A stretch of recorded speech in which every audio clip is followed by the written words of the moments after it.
Now we'll move on to the training on the physiology of the blood and blood vessels. The contents are as followed.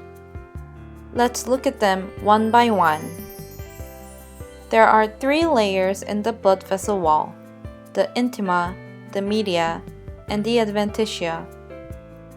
You should pay more attention while working with the intima since it is made out of fragile tissues and therefore difficult to handle and more prone to damage.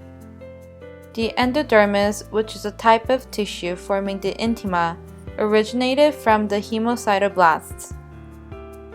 It prevents the formation of thrombus and manages the dilation and contraction of the blood vessels. The media is the thickest layer of the artery wall and includes smooth muscle cells.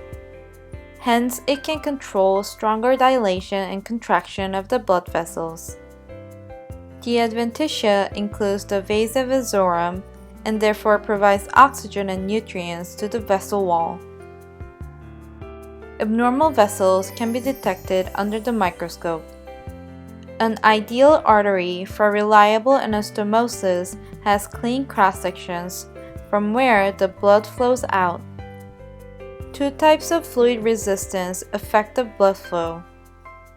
The first is the resistance from the pressure difference between the 2 ends of the blood vessels, and the other is the resistance from the structure of the blood vessel.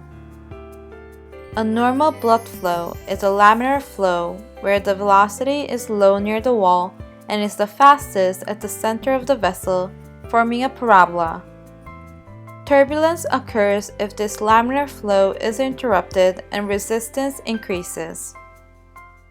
We can observe this phenomenon more frequently in a non-pulsatile system due to the abnormal velocity and diameter of the vessel.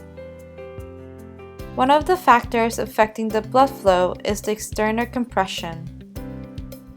The most common cases of this include a tight wound closure, wound hematoma, and vessel angulation over bony fractures. This occurs more frequently in a venous system where the blood pressure is low, causing venous congestion.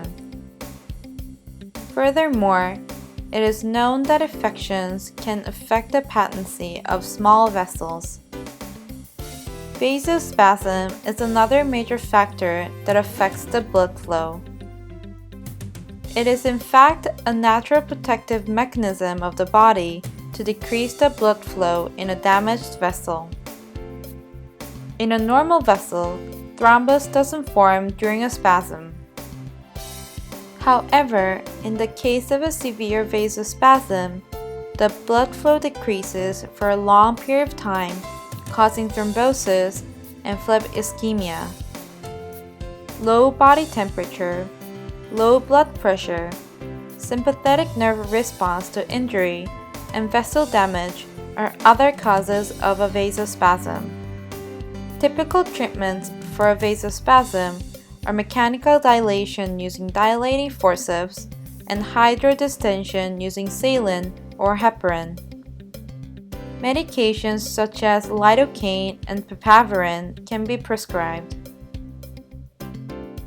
Thrombosis is the worst within the 48 hours after the anastomosis and decreases to 10% after 72 hours.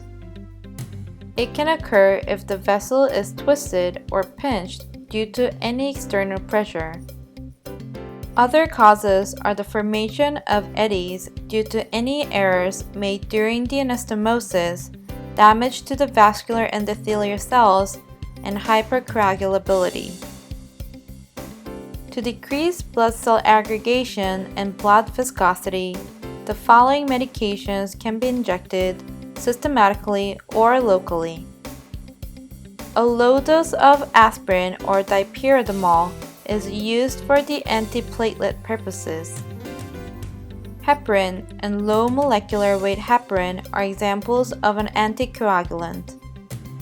Dextrin is a plasma substituting agent.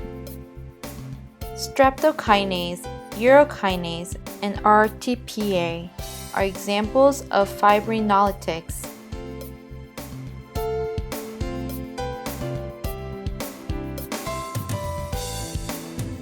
This is the end of the training on the physiology of the blood and blood vessels.